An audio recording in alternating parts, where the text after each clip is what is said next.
Praise the Lord. सर्वशक्तिमान परमेश्वर का धन्यवाद हो। परमेश्वर महान है और उसकी करुणा सदा की है। आज का टॉपिक है यीशु किसे बुलाता है और कौन उसे पाना चाहता है। तो आज हम इस टॉपिक पर बात करेंगे कि यीशु मसीह किसको बुलाता है, किन किन लोगों को बुलाता है, कौन कौन उसे पाना चाहते हैं और कौन कौन उसे पाएंगे। तो इसमें पहला जो पॉइंट है उसको हम रखने जा रहे हैं। सबसे पहले हम वचन के लिए, इस चैनल के लिए और इस प्रोग्राम के लिए हम प्रार्थना करते हैं। सर्वशक्तिमान परमेश्वर तेरा धन्यवाद हो। दया का सागर करुणा अति करुणामय परमेश्वर प्रभु जी, मेरा बोलना तेरा बोलना हो। मुझे नहीं पता मैं क्या बोलूं, लेकिन तू सब जानता है कि बोलने वाला मैं नहीं, पवित्र आत्मा यीशु मसीह के नाम से हमें जो भी वचन निकले तेरी ओर हो। आमीन। पहला पॉइंट है, तुमने मुझे नहीं चुना बल्कि मैंने तुझे चुना है। परमेश्वर की कहता है कि तुमने मुझे नहीं चुना, क्योंकि तुम तो मनुष्य क्या है, मनुष्य तो मिट्टी है। तो मनुष्य मिट्टी है, वो परमेश्वर को कहे तो चुन नहीं सकता। इसलिए परमेश्वर कहता है कि मैंने तुझे चुना है, बल्कि तुमने मुझे नहीं चुना, मैंने तुझे चुना है।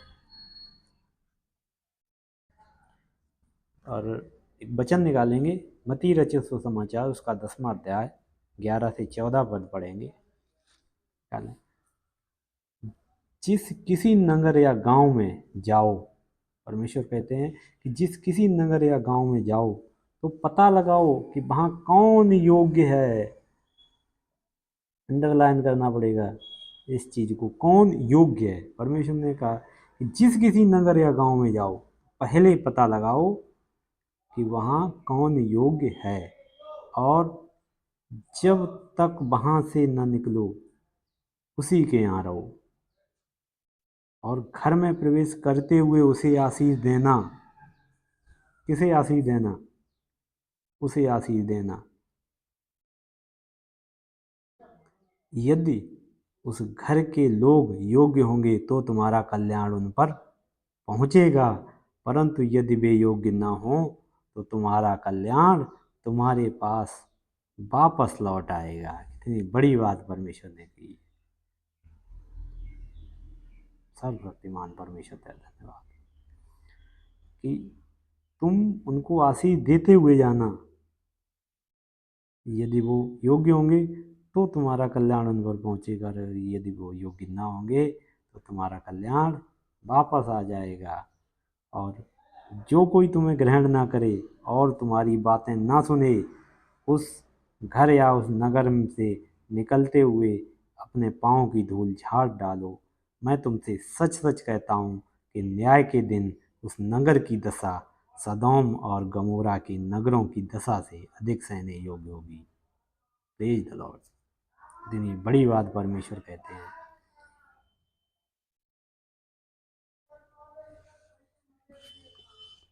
आगे अगला पॉइंट है कि प्रभु क्या कहते हैं। प्रभु क्या कहते हैं, ये कोई देखता है कि प्रभु क्या कहते हैं, कि हम क्या कहते हैं। लोग देखते हैं, सुनते हैं, लोगों की बात सुनते हैं, लेकिन ये इस पर कोई ध्यान नहीं देता कि प्रभु क्या कहते हैं। अगला पॉइंट है, प्रभु क्या कहते हैं। निकालेंगे हम यूहन्ना रचित सुसमाचार उसका 6वां अध्याय और 44 पद। कोई मेरे पास नहीं आ सकता। कौन प्रभु के साथ कौन प्रभु के पास जा सकता है? प्रभु ने साफ कह दिया, कोई मेरे पास नहीं आ सकता जब तक पिता जिसने मुझे भेजा है उसे खींच ना ले, और मैं उसको अंतिम अंतिम दिन फिर जिला उठाऊंगा। 45 पद में कहते हैं कि भविष्यवक्ताओं के लेखों में यह लिखा है कि वे सब परमेश्वर की ओर से सिखाए गए पिता से सुना और सीखा है वही मेरे पास आता है। यह नहीं किसी ने पिता को देखा परमेश्वर की ओर से है, केवल उसी ने पिता को देखा। मैं तुमसे सच सच कहता हूँ, जो कोई विश्वास करता है अनंत जीवन उसी का है, क्योंकि जीवन की रोटी मैं हूँ। परमेश्वर ने कहा है कि जीवन की रोटी मैं हूँ। Praise the Lord. इतनी बड़ी बात प्रभु ने कह दी कि जीवन, लोग रोटी खाने के लिए परिश्रम करते हैं, उसने कह दिया कि जीवन की रोटी तो मैं हूँ, तो मेरे लिए परिश्रम करो। Praise the Lord. लेकिन लोग नहीं, ना सुनते हैं ना मानते हैं। लोग अपनी धुन में लगे हुए हैं। लोग भेड़ की तरह जो आगे नहीं देखती है, केवल जो आगे चलता जाता है उसी के पीछे चलती जाती है। उसका चराने वाला उसी के पीछे वो लेती है। अगर वो कुएं में गिरेगा तो सारी भेड़ें भी कुएं में गिर जाएंगी। आज लोग, संसारिक लोग ऐसे ही हैं। दूसरे पॉइंट पे हम बात करेंगे। सबसे पहले हम ये जानेंगे कि यीशु किसे नहीं बुलाता, कौन कौन है इसे यीशु नहीं बुलाता है। जो केवल सांसारिक लाभ के लिए प्रयासरत रहते हैं, परमेश्वर उसे कभी नहीं बुलाते हैं। केवल सांसारिक लाभ के लिए कि मुझे पैसा, गाड़ी, बंगला, घोड़ा, गाड़ी, इन सब के लिए जो संसार के लाभों के लिए है प्रयास करते हैं, उनको प्रभु नहीं बुलाता है। दूसरा पॉइंट है, जो केवल शरीर की चंगाई के लिए, जो केवल शरीर अपनी चंगाई के लिए परमेश्वर के पास जाते हैं, परमेश्वर उन्हें कदापि नहीं बुलाता। और तीसरा पॉइंट है, जो केवल मनोकामना के लिए, जो अपनी मनोकामनाओं को पूरा करने के लिए परमेश्वर के पास जाते हैं, परमेश्वर उन्हें नहीं बुलाता है।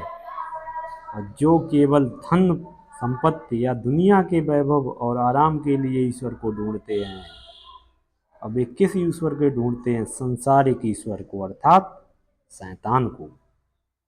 परमेश्वर को नहीं ढूंढते, वो अपने परमेश्वर को ढूंढते हैं, जिनको उन्होंने खुद बनाया है, जिनको वो छू सकते हैं, देख सकते हैं। जबकि वो जिस जिस परमेश्वर की वो पूजा करते हैं वो ना देखता है, ना चलता है, ना सुनता है। लोग उसकी तरफ आकर्षित होते हैं। लेकिन फिर भी कुछ लोगों का के मन में ये सवाल आएगा कि लेकिन प्रभु तो पापियों के लिए आए, तो पापी कौन है? वही पापी कौन है? मैं बताता हूँ पापी कौन है। परमेश्वर का वचन कहता है वही पापी है, वही जो मन में स्वीकार करे कि मैं पापी हूँ, वही पापी है। और उसी पापी के लिए परमेश्वर इस पृथ्वी पर आया, वचन देहधारी हुआ और प्रभु का राज्य बढ़ा। तीसरा पॉइंट पर हम बात करेंगे। अब बात करते हैं कि प्रभु किसे बुलाता है। जो परमेश्वर का खोजी है। पहला पॉइंट है, जो परमेश्वर का खोजी है। देखेंगे हम वचन से यूहन्ना रचित सुसमाचार इसका पहला अध्याय और 35 आयत, और 35 आयत से देखेंगे यूहन्ना रचित सुसमाचार इसका पहला अध्याय और 35 आयत से कि परमेश्वर किसे बुलाते हैं। जो परमेश्वर का कौन खोजी है, परमेश्वर किसको बुलाते हैं। दूसरे दिन फिर यूहन्ना और उसके चेले चेलों में से 2 जन खड़े हुए थे, और उसने यीशु पर जो जा रहा था दृष्टि करके कहा, यूहन्ना बपतिस्मा देने वाले की बात हो रही है, कहा, देखो यह परमेश्वर का मेमना है। तब वे दोनों चेले उसकी यह सुनकर यीशु के पीछे हो लिए। यीशु ने फिरकर उनको पीछे आते देखकर उनसे कहा, तुम किसकी खोज में हो? तुम किसकी खोज में हो? किसकी खोज में निकले हो? किसको ढूंढना चाहते हो?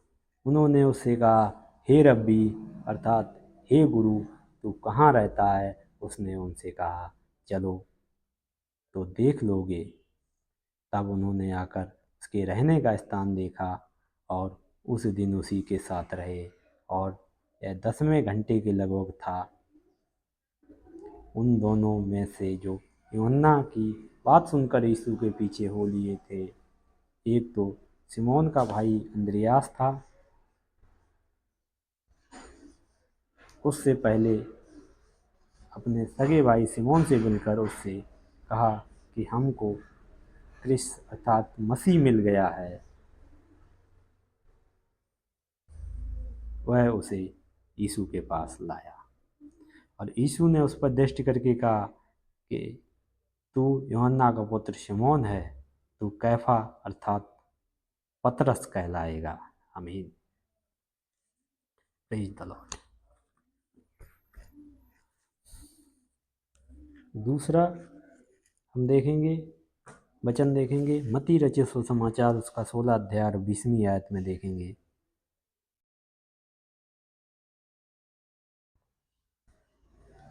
जो लोग अंधकार में बैठे थे उन्होंने बड़ी ज्योति देखी। जो लोग अंधकार में बैठे थे उन्होंने बड़ी ज्योति देखी, और जो मृत्यु के क्षेत्र और छाया में बैठे थे उन पर ज्योति चमकी। उस समय से यीशु ने प्रचार करना और यह कहना आरंभ किया कि मन फिराओ, स्वर्ग का राज्य निकट है। Praise the Lord. कि मन फिराओ, स्वर्ग का राज्य निकट है। उसने गलील की झील के किनारे फिरते हुए दो भाइयों शिमोन को, जो पतरस कहलाता है, उसके भाई अंद्रियास को झील में जाल डालते देखा, क्योंकि वे मछुए थे। और उन्होंने कहा, मेरे पीछे चले आओ तो मैं तुमको मनुष्यों के पकड़ने वाला बनाऊंगा। वे तुरंत जालों को छोड़कर उसके पीछे हो लिए। ना तो उन्होंने अपने जालों की चिंता की, ना नावों की चिंता की, ना मछलियों की चिंता की। वे तुरंत जालों को छोड़कर, सब कुछ उन्होंने छोड़कर परमेश्वर के पीछे हो लिए। Praise the Lord. तीसरा पॉइंट व्यवस्था विवरण, चौथा अध्याय 29 आयत में हम देखेंगे, परंतु वहाँ भी यदि तुम अपने परमेश्वर यहोवा को ढूंढोगे, वहाँ भी यदि तुम परंतु वहाँ भी यदि तुम अपने परमेश्वर यहोवा को ढूंढोगे तो वह तुमको मिल जाएगा। शर्त यह है, कंडीशन एक रख दी, शर्त यह है कि तुम अपने पूरे मन से, अपने सारे प्राण थे उसको ढूंढो। हालेलुया। नाम तन मन लगाकर अपने सारे संपूर्ण प्राण से उसको ढूंढो। परमेश्वर तुम्हें यहाँ भी मिलेगा और परमेश्वर तुम्हें वहाँ भी मिलेगा। हालेलुया।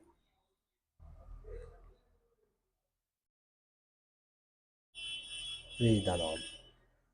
Praise the Lord. आइए हम वचन के लिए प्रार्थना करें।